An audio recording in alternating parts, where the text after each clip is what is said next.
Well, we're on the Dirty Dog here, a bus. We're on a freeway headed south out of Salt Lake City. It says we're headed to Lost Wages, it says here. So I guess we're headed to Lost Wages. Actually, we're going to turn east on I-70 when we get down here a little ways further. So anyway, this is looking out the front of the bus. Our driver is down there and wherever he is, can't see him from here.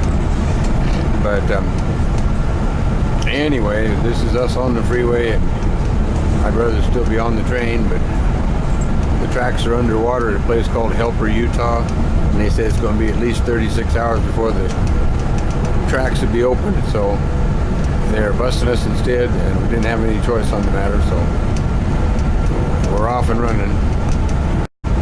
Well, we're still in Utah. We're east of Helper. We're on the bus, as you can see out the front window here on the road. I'd rather be on the train, but we went through Helper.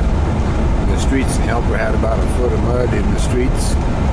They had a flash flood during the night, and that's what totaled out the train. And the town's going to have a lot of shoveling to do to shovel up all that mud and get it out of the streets. But it was in yards and all over the streets, and we stopped at the railroad station and there was mud on the tracks just down from the road station, so that's why the train got totaled out.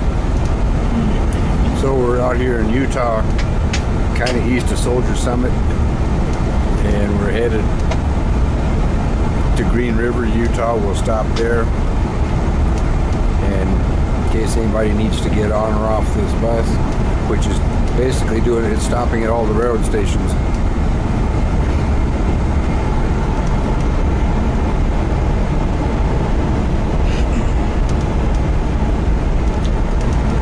So anyway, that's kind of what's going on. This is Utah still. We're just about as desolate as Nevada.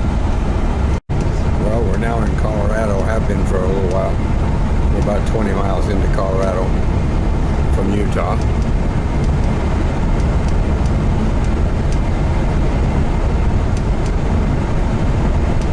And we got some trees that we didn't used to have.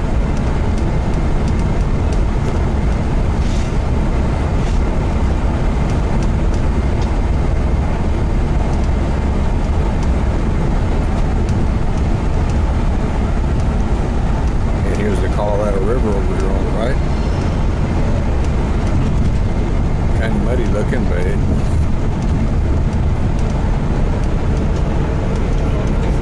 there it is right there, the Colorado.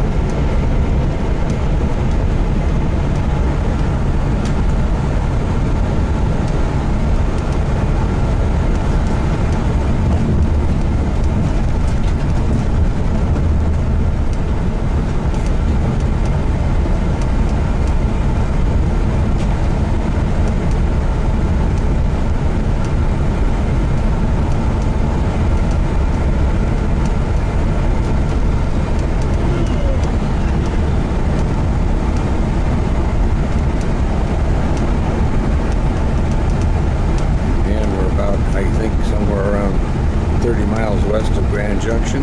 We got a little ways to go yet.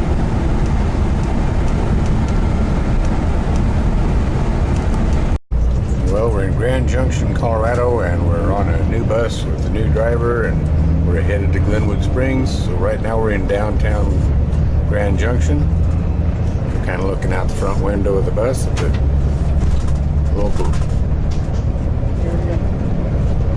traffic and stuff we got going here.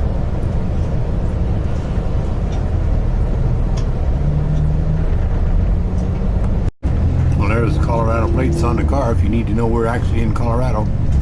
That car right there has Colorado plates. Well, here's a big old mesa or whatever you want to call it. Some glare from the windows here in the bus, but we're on I-70 and we are now headed east towards Glenwood Springs. So some of what the neighborhood looks like around here. Well, we're crossing the Colorado River, and we're going to be coming up on a couple of tunnels here in a second. Doing a little bit of construction here on the bridge. They got some Got some holes to patch. I didn't hear there. Patching an expansion joint. But now we're going to head into a couple of tunnels, at least a tunnel. But yeah, there's the Colorado River over there on the right.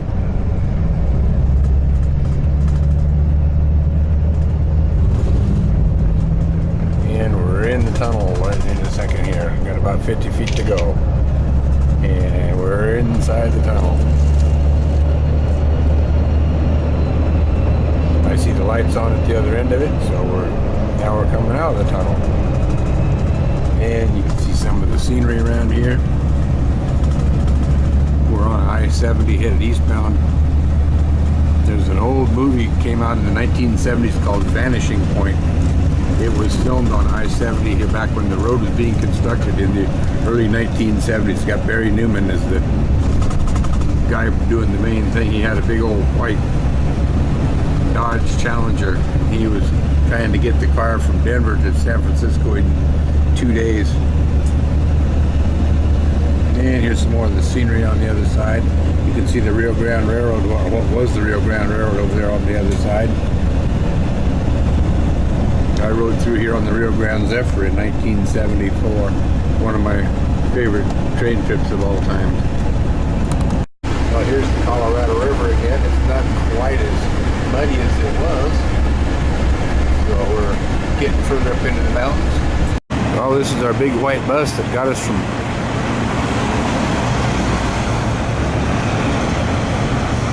Grand Junction to here.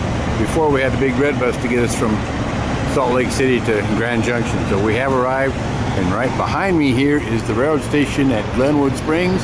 So we are here, and now we just wait for our rent-a-car. Well, we have our rent-a-car now. It's a Nissan Cube. Ugly goddamn thing. But anyhow, I guess it gets pretty good mileage. We're headed to Durango via Grand Junction. We actually went too far going to Glenwood Springs. Didn't know that when I was planning this out. But we should have got off at Grand Junction instead of Glenwood Springs, so we have to double back about 70 miles before we turn south to head to Durango. And this is kind of what the neighborhood looks like. We're just west of Glenwood Springs, probably 15, 20 miles, something like that. And we got sunny weather with clouds. And this is the neighborhood.